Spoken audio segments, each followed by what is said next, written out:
Le spectacle n'est pas un ensemble d'images, mais un rapport social entre des personnes, médiatisé par des images. Le spectacle, compris dans sa totalité, est à la fois le résultat et le projet du mode de production existant. Il n'est pas un supplément au monde réel, sa décoration surajoutée. Il est le cœur de l'irréalisme de la société réelle.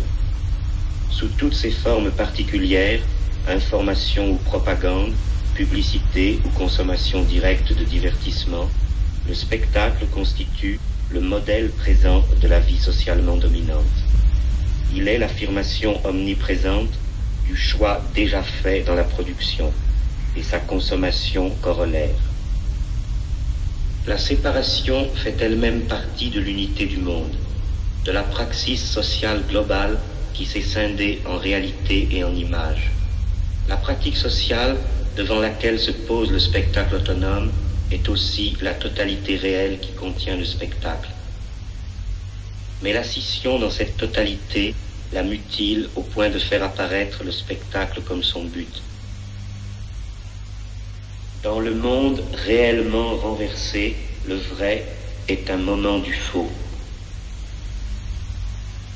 Considéré selon ses propres termes, le spectacle est l'affirmation de l'apparence et l'affirmation de toute vie humaine, c'est-à-dire sociale, comme simple apparence.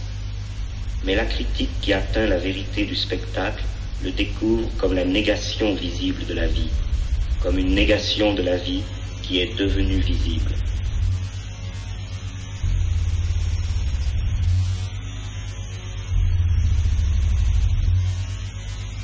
Le spectacle se présente comme une énorme positivité, indiscutable et inaccessible.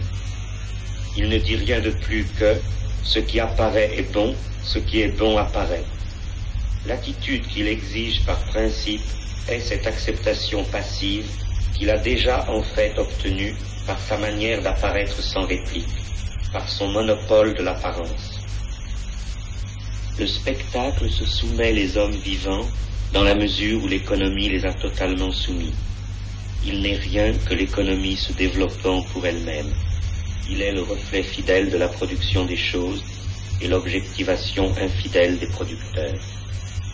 Là où le monde réel se change en simples images, les simples images deviennent des êtres réels et les motivations efficientes d'un comportement hypnotique.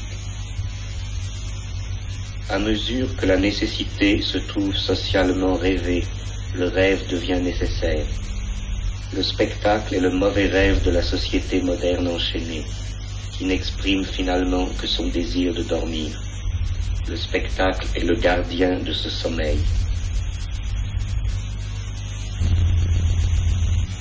Le spectacle est le gardien de ce sommeil.